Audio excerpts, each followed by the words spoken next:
सुखदेव जी महाराज कहते हैं, हे राजन, अब बड़ा सुंदर ये चंद्र वंश का वर्णन करते हैं। चंद्र वंश में ठाकुर जी ने कैसे देवकी के यहाँ जन्म लिया और वसुदेव जी ने उन्हें डलिया में रख के यमुना पार करके गोकुल भेजा। गोकुल में भगवान 11 वर्ष 56 दिन तक रहे और भगवान ने गोकुल में ब्रज में अनेक लीलाएं करने के बाद ठाकुर जी मथुरा आए, कंस का उद्धार किया और इसके बाद भगवान ने द्वारकापुरी का निर्माण किया। 16,108 विवाह किए और भगवान अपने परम धाम को चले गए। 125 वर्ष की लीला पूर्ण करके परीक्षित जी कहने लगे, महाराज, जिस कृष्ण कथा को 7 दिन से भूखे प्यासे बैठे हैं, उस कृष्ण की कथा आपने 1 मिनट में समाप्त कर दी। अरे कृष्ण का चरित्र थोड़ा विस्तार में सुनाओ महाराज।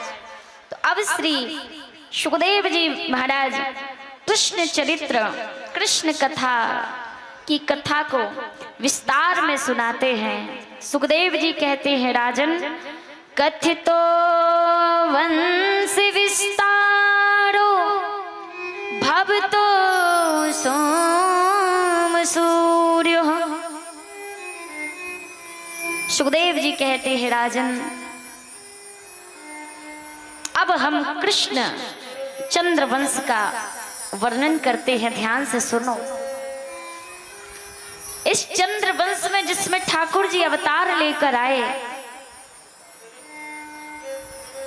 मथुरा के राजा थे जिसका नाम था राजा उग्रसेन। उग्रसेन के यहाँ बड़े अधर्मी, बड़े पापी कंस जैसे राक्षस का जन्म हुआ। माताओं, एक बात बताएं, हिरण्याकश्यप जितना पापी था, लेकिन उसके घर में भक्त प्रहलाद ने जन्म ले लिया। और राजा उग्रसेन जितने धर्मात्मा थे, उनके यहाँ अधर्मी पापी कंस जैसे राक्षस का जन्म हुआ। कि समय समय की फेर से बदल जाते हैं वंश, और हिरण्याकश्यप के प्रहलाद भये उग्रसेन के कंस। समय का चक्र बड़ा भारी है और आज जितने राजा उग्रसेन धर्मात्मा थे, उनके घर में अधर्मी पापी कंस जैसे राक्षस ने जन्म लिया। इसी कंस के एक चाचा थे जिसका नाम था देवक, और देवक की 7 कन्याएं थीं, 7 बेटियां थीं। देवक ने अपनी 6 कन्याओं का विवाह सौरव गांव के राजा सूरसेन के पुत्र वसुदेव जी के साथ में अपनी 6 कन्याओं का विवाह कर दिया। और 7वीं कन्या जिसका नाम था देवकी, जो सबसे छोटी थी, जिसको कंस अपने प्राणों से भी अधिक प्रेम करता था। देवकी को कंस अपने प्राणों से भी अधिक प्रेम करता था। कंस ने अपनी चाचा की 6 बेटियों का विवाह वसुदेव जी के साथ में संपन्न कर दिया। और 7वीं बेटी देवकी अपनी बहन को कंस प्राणों से भी अधिक प्रेम करने वाला, अपनी बहन के ऊपर प्राणों को निछावर करने वाला कंस ने सोचा कि मैं देवकी को सबसे ज्यादा स्नेह, सबसे ज्यादा प्रेम करता हूं, और 6 बहनों का विवाह तो वसुदेव के साथ में कर दिया। वसुदेव जी सत्यवादी थे, सदैव सत्य का आश्रय लेते थे, उन्होंने कभी झूठ नहीं बोला। तो कंस ने सोचा कि मैं अपनी सबसे चहेती बहन देवकी का विवाह भी वसुदेव जी के साथ में संपन्न कर देता हूँ। आंखों के सामने रहेगी मेरी बहन, मेरी लाडली बहन। और कंस कंस ने जाकर वसुदेव के साथ में देवकी के संबंध को, रिश्ते को पक्का कर दिया और बड़े धूमधाम से देवकी का विवाह वसुदेव जी के साथ में हुआ। कंस ने बड़ी ही धूमधाम से देवकी का विवाह वसुदेव के साथ में किया और जब देवकी को विदा करके कंस रथ में विदा करके ले जा रहा था तो रास्ते में बड़ी भयंकर आकाशवाणी हुई, ए कंस, ए दुष्ट, ए मूर्ख, जिस देवकी को तू इतने प्यार से रथ में विदा कर रहा है उसी देवकी के गर्भ से 8वां लाल होगा जो तेरा काल होगा, तुझे मार देगा, तेरा काल होगा, तुझे मार देगा। जैसे ही कंस ने आकाशवाणी सुनी कंस का माथा घूम गया और जिस देवकी का रक्षक बनके उसकी विदाई करने के लिए रथ में बिठाल कर जा रहा था आज उसी देवकी के प्राणों का भक्षक बनके तलवार निकालकर देवकी के प्राणों का हरण करने लगा, प्राणों को लेने लगा। वसुदेव जी चरणों में बैठ गए। वसुदेव जी ने हाथ पकड़ लिया, भैया आप राजा हैं मथुरा के और राजा होकर एक अबला पर, एक स्त्री पर हाथ नहीं उठाना चाहिए। एक पुरुष को कदापि स्त्री पर हाथ नहीं उठाना चाहिए, ये शास्त्रों के विरुद्ध है। कंस ने कहा कि मैं देवकी को जीवित नहीं रहने दूंगा, इसका 8वां लाल मेरा काल होगा। अगर देवकी ही नहीं रहेगी तो 8वां लाल कैसे आएगा? अगर बांस ही नहीं होगा तो बांसुरी कैसे बजेगी? ना रहेगा बांस ना बजेगी बांसुरी। अगर देवकी ही नहीं रहेगी तो इसका 8वां लाल कहां से आएगा? मेरा काल कहां से आएगा? वसुदेव जी ने कंस की चरणों में बैठकर प्रार्थना की, भैया मैंने आज तक कभी भी जीवन में सत्य नहीं बोला, झूठ नहीं बोला और आज मैं आपको वचन देता हूं कि देवकी के गर्भ से जितनी भी संतानों का जन्म होगा मैं आपको सौंप दूंगा, लेकिन आप देवकी के प्राणों को हरण मत करो, देवकी का प्राणों को मत लो, देवकी को मत मारो, छोड़ दो। आज कंस को वसुदेव जी की बातों पर विश्वास हो गया, लेकिन जिस देवकी को ससुराल जाना था, ससुराल में जिस देवकी के भव्य स्वागत की तैयारियां चल रही थी, आज उसी देवकी को मथुरा के कारागार में डाल दिया। जिस देवकी के अंग की हल्दी नहीं छूटी, हाथ की मेहंदी नहीं छूटी, जिस देवकी ने ससुराल की दहलीज को पार नहीं किया, आज उसी देवकी के शरीर में हथकड़ी बेड़ियां डालकर उससे एक सफेद साड़ी पहनाकर कोठरी में डाल दिया, कारागार में डाल दिया।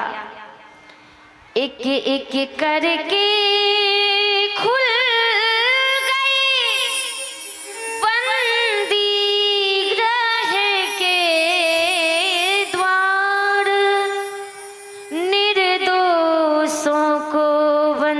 कर बढ़ाया अत्याचार।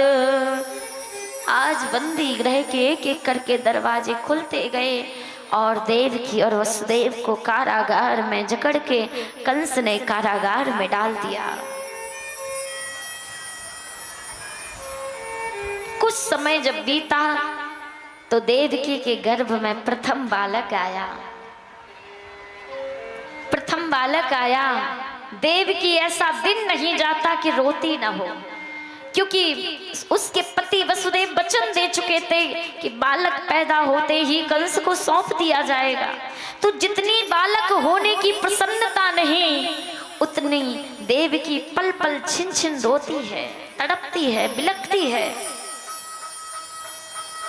और कोसती है उस बालक को कि तू मेरे गर्भ में क्यों आया मरने के लिए, अपने प्राणों को गंवाने के लिए।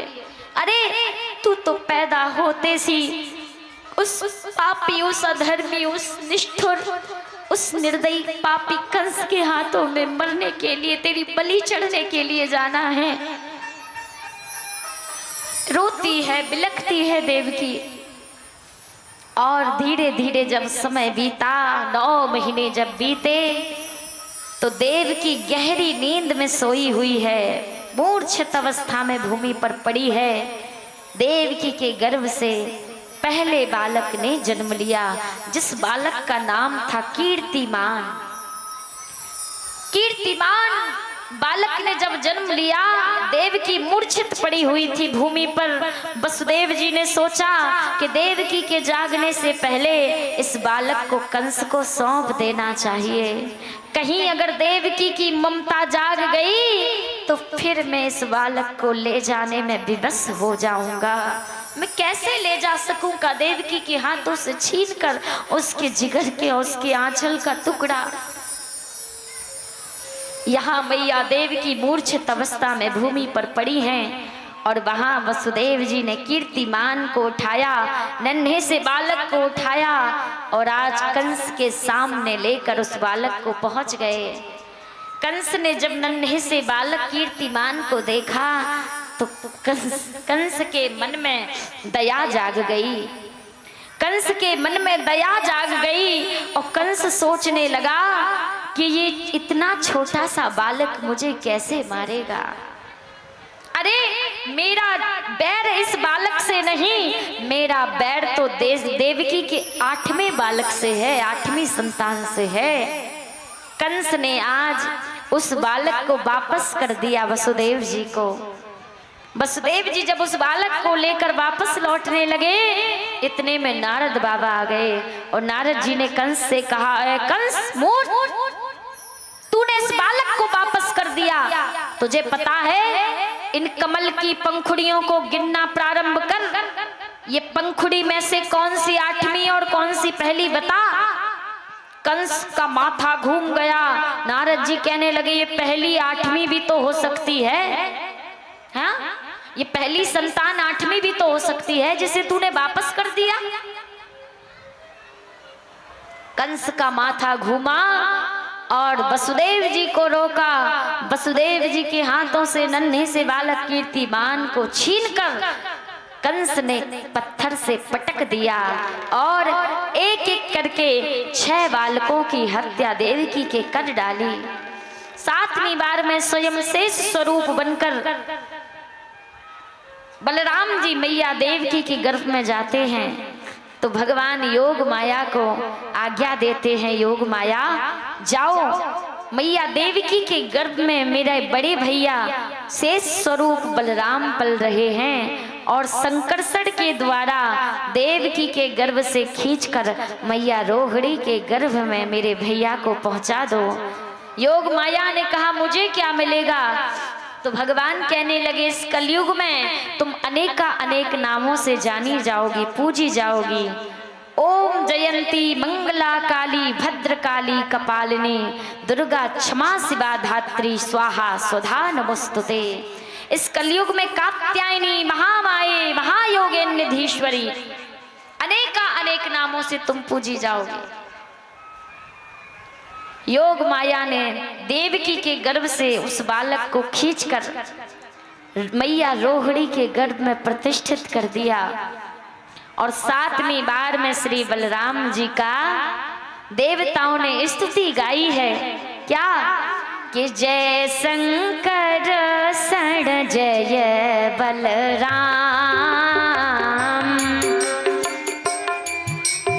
जय बलराम, जय शंकर सण जय बलराम, जय शंकर जय बलवान, शेष स्वरूपी तुम्हें प्रणाम, शीश स्वरूपी तुम्हें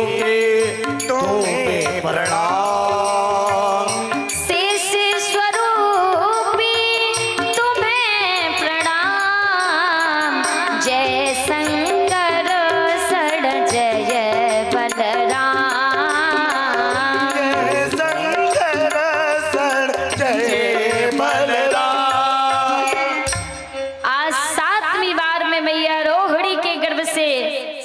स्वरूपी बलराम रूप में भगवान बलराम जी महाराज प्रकट हो गए। बोले श्री बलराम जी महाराज की जय। बोले दाऊ दादा की जय। और 8वीं बार में हमारे ठाकुर जी की बारी है। गौ माता पृथ्वी का रूप बनाकर पहुंची। पृथ्वी माता गौ का रूप बनाकर ठाकुर जी के पास पहुंचे और कहने लगी, प्रभु आप कब जन्म लोगे इस धरती पर? इतना अधर्म, इतना पाप बढ़ता जा रहा है, पृथ्वी का भार बढ़ता जा रहा है, आप प्रकट हो प्रभु, प्रकट हो। भगवान ने कहा, हे पृथ्वी मैया, अब मेरी ही बारी है, 8वीं बार में मैं ही आने वाला हूँ। और आज ठाकुर जी सूक्ष्म रूप में मैया के गर्भ में प्रविष्ट हो गए और 8वीं बार में अष्टम गर्भ के रूप में ठाकुर जी स्वयं मैया देवकी के गर्भ में पहुंच गए। और यहाँ जब ठाकुर जी मैया देवकी के गर्भ में आए तो जो यमुना सूखी पड़ी थी, आज उसी यमुना में बाढ़ आ गई। जो पेड़ पौधे सूखे पड़े थे, आज सारे हरे भरे हो गए। मैया देवकी के मस्तक का तेज प्रबल होता जा रहा है, चमकता जा रहा है उनका चेहरा चंद्रमा की भांति।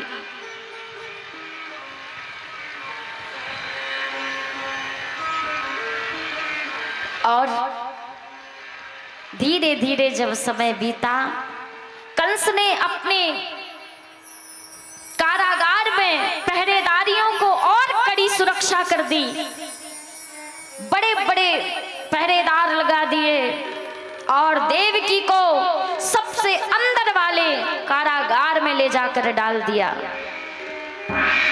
जहां परिंदा भी अपना पैर न मार सके, ऐसी जगह देवकी को रखा गया। काल कोठरी में, जहां पर सूर्य की प्रकाश की एक किरण भी नहीं पहुंचती, जहां घनघोर अंधकार छाया हुआ है, ऐसे मैया देवकी फिर भी भगवान को जन्म देने के लिए उस काल कोठरी में पड़ी हुई हैं। वसुदेव जी अपने पति के साथ, हाथों में हथकड़ियां, पांवों में बेड़ियां पड़ी हैं। और समय बीतता गया, जब बड़ा सुंदर भादों का महीना आया और भादों के महीने में बड़ी सुंदर अष्टमी की तिथि आई और अष्टमी की तिथि में घनघोर काले बादल छाए हैं, मंदम मंदम जलधरा, मंदम मंदम बारिश की बूंदें पड़ रही हैं। और अष्टमी का चंद्रमा इतना सुंदर, जिस चंद्रमा की कल्पना भी नहीं कर सकता कोई। आज तो चंद्रमा की छटा भी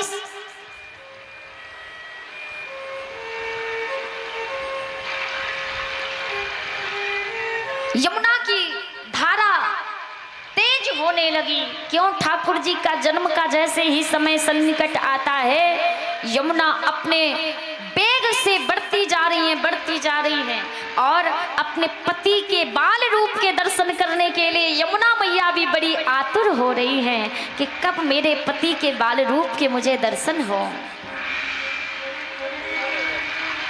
और बड़ी सुंदर अष्टमी के दिन आज भगवान कारागार में रोहिणी नक्षत्र में रात्रि के 12 बजे, घनघोर रात्रि में, बुधवार के दिन रोहिणी नक्षत्र में देवकी मैया के समक्ष चतुर्भुज स्वरूप धारण करके प्रकट हो गए। बोले कृष्ण कन्हैया लाल की जय।